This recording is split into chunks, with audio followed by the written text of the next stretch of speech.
Hello बच्चों, आज मैं आपको कुछ बड़ा यूनिक सा बताने वाला हूं और ये थर्ड सीरीज है वीडियो की। एंड यू वोंट बिलीव, इस पूरे सीरीज को मैं थोड़ा सा जल्दी जल्दी भी बोल रहा हूं, कम टाइम लगे। एंड ये पूरा हिला के रख देगा आपकी प्रिपरेशन लेवल को अगर आपने इसको फॉलो किया। तो basically we are targeting NEET 2022 and in which marks wise we are thinking to score 720 out of 720. So most of the students, through their comments, messages, Insta, WhatsApp, Facebook, सबसे लोग बोल रहे हैं कि सर स्ट्रेटजी पे video बनाओ। Personally मेरे student अपने स्ट्रेटजी पे वीडियो बनाओ। और वो स्ट्रेटजी पे वीडियो क्या होगा, मैंने बोला यार इस सबके लिए एक ही स्ट्रेटजी तो हो नहीं सकती है।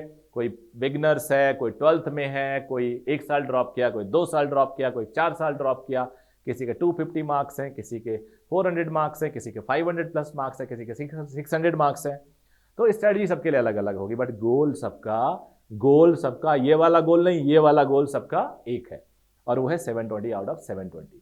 तो मैंने पूरे इसको 3 पार्ट में डिवाइड किया स्ट्रेटजी बनाने के लिए, पूरी सैंपल साइज को, मतलब बच्चों को। पहला मैंने रखा बिगिनर्स या फिर वो जो 250 से कम स्कोर किए उनकी स्ट्रेटजी अलग, उनका वीडियो बना दिया है। और फिर मैंने किया 250 से 500, उनकी स्ट्रेटजी अलग, उनका वीडियो बना दिया है। अब आ जाता है 500 से ऊपर स्कोर करने वाले बच्चे। तो अब इन बच्चों के लिए पहला तो मैंने बोला है कि आपके लिए कुछ पैरामीटर्स होने चाहिए। अब वो पैरामीटर कॉमन है सबके लिए, पहला वाला पैरामीटर ये तीनों वीडियो में आपको मिलेगा। इसके बाद आपको एक एक्सक्लूसिव आपके लिए क्या होगा, वो आपको ही सिर्फ मिलेगा। पहले तो आपको इवैल्यूएट योरसेल्फ। इवैल्यूएशन अपना कैसे करोगे आप प्रेजेंट एंड पास्ट असेसमेंट करोगे अपना। क्या क्या करोगे? Present and past assessment. Assessment मतलब हम पता करेंगे हम कैसे हैं, हमारी प्रिपरेशन लेवल कैसी है, हमारा कॉन्फिडेंस कैसा है। फिर आप देखोगे आपके पास रिसोर्सेस क्या है। Have you enrolled in any coaching? आप ऑनलाइन ले रहे हो, आप सेल्फ स्टडी कर रहे हो, तो असेसमेंट यहां से आप अपने आप का ट्रू असेसमेंट पिक्चर आप अपने सामने लाइए। फिर क्या करेंगे? Plan your self. अब आप प्लानिंग करेंगे। प्लानिंग क्या करेंगे आप? फॉर रिमेनिंग पीरियड को आप लिखेंगे कि आपके पास कितने महीने हैं, कितने दिन हैं, कितने घंटे हैं, कितने मिनट्स हैं। सेकंड पे भी जा सकते हो। फिर उसके बाद आपकी क्या होगी? प्लानिंग में ही आपकी वीकली प्लानिंग होगी, मंथली प्लानिंग होगी, और एग्जाम देना है आपको, वहां तक लेके जाना है। तो 2 पॉइंट हो गया आपका, evaluate your self, plan your self. तीसरा पॉइंट क्या होगा? Project your self. अब प्रोजेक्ट योर सेल्फ क्या होता है? टारगेट प्रोजेक्शन, क्या आपको करना क्या है, आपको कितने कितने टाइम में क्या क्या टारगेट अचीव करना है। तो टारगेट प्रोजेक्शन, एक तो 720 वाला टारगेट है, लेकिन आपको वीकली टारगेट, आपका मंथली टारगेट, आपका डे टारगेट, ये सारा आप प्लानिंग करके चलोगे। यानी टारगेट योरसेल्फ, प्रोजेक्ट योरसेल्फ में टारगेट प्रोजेक्शन, फिर टाइम प्रोजेक्शन। टाइम प्रोजेक्शन वही टारगेट के साथ चलेगा, वीकली, डे, मंथ, सब ये आपका खटाखट खटाखट खटाखट आपकी प्लानिंग बन जाएगी। ये सारी तीनों बातें हो गई प्लानिंग स्टेज की। अब आ जाता है execution. Execute yourself. Check the programme defined parameters, progress defined parameter, I am sorry, check the progress defined parameters. Check the progress defined parameters मैं 2 बार इसलिए बोला हूं कि आप लोग इस प्रोग्रेस को डिफाइन करने के लिए क्या क्या पैरामीटर्स आपने बनाए थे, उसमें आप कितने खरे उतर रहे हो, एग्जीक्यूशन में आ गए हो आप। उसके बाद keep taking precautionary major. Keep taking precautionary major का मतलब कि आपसे गलती ना हो, आपको मोटिवेट रखना है, सेल्फ मोटिवेशन रखना है। आपको पढ़ना डिसाइड कर लिया तो आपको पढ़ना ही पढ़ना है। आपके पेरेंट्स शादी में जा रहे हैं, आपको नहीं जाना है। आपके यहाँ 4 गेस्ट आ गए, आपको प्रिकॉशनरी मेजर ले लेना है, उस टाइम को हम कैसे मैनेज करेंगे।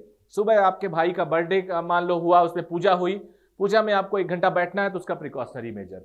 शाम को केक कटिंग हो रहा है, आपको प्रिकॉशनरी मेजर लेना है। तो ये सारी आपको प्रिकॉशनरी मेजर लेना है। अब हम आ जाते हैं एग्जीक्यूशन। एग्जीक्यूशन भी 2 कैटेगरी में होगा। 2 कैटेगरी, पहला सीधा फ्लो चार्ट है, दूसरा 3 पार्ट है उसके, इसको बताता हूं। एग्जीक्यूशन में क्या होगा कि आपको आपका जो सिलेबस होगा ना, लर्निंग जिसे मैं बोलता हूं, उसमें कितना परसेंट जाएगा और प्रैक्टिसिंग में कितना परसेंट जाएगा। लर्निंग में 20% टाइम, प्रैक्टिसिंग में 80% टाइम। अब सोचो कि लर्निंग में इतना कम क्यों? क्योंकि बेटा तुम्हारे 500 से ऊपर नंबर है, तो लर्निंग में कम टाइम, क्योंकि आप टाइम भी ज्यादा दे रहे हो। 1000 घंटे अगर दे रहे हो तो 200 घंटे आपका चला गया लर्निंग में, 800 घंटे चला गया प्रैक्टिसिंग में। तो लर्निंग में 20%। अब इसमें क्या होगा? पूरा पढ़ोगे, सिलेबस क्विक रिवीजन, हर चैप्टर का क्विक रिवीजन, और कोशिश करो सिलेबस खत्म होने से पहले 3 बार रिवीजन हो जाए। तो क्विक रिवीजन, 3 बार रिवीजन पूरे सिलेबस का आपने ढंग से पढ़ लिया, लाइन बाय लाइन पढ़ लिया, क्योंकि 500 नंबर तो पहले स्कोर करके बैठे हो। लाइन बाय लाइन पढ़ लिया, कुछ भी पूछ लिया जाए थ्योरेटिकल छूटेगा नहीं, कोई भी फॉर्मूला पूछ लिया जाए छूटेगा नहीं, कोई भी कॉन्सेप्ट पूछ लिया जाएगा छूटेगा नहीं। तो आप पूरा रिवीजन 3 बार कर लिए। अब 80% जो टाइम बचा है आपका, उसमें लर्निंग कैसे होगा, उसको फेज 1, फेज 2, फेज 3 में हम लोग बांट देते हैं।